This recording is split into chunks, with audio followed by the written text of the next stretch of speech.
And that father said, son, you don't need it. You have bus to go to college.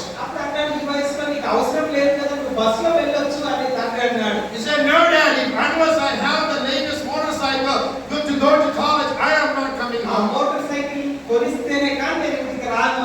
Finally, that father yielded to that stubbornness of their son. And he bought him a motorcycle. The first day he went to college. On the way, he met with an accident.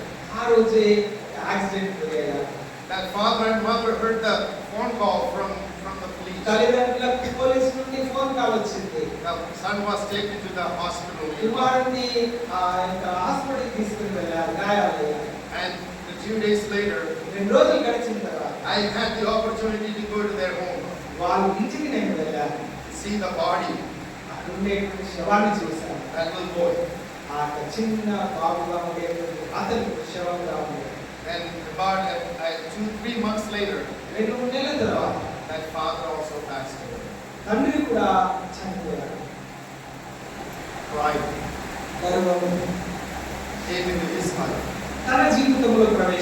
That is story. His life and his family.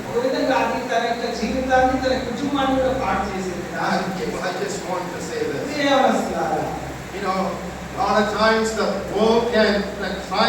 world will always try to put bad influence on us.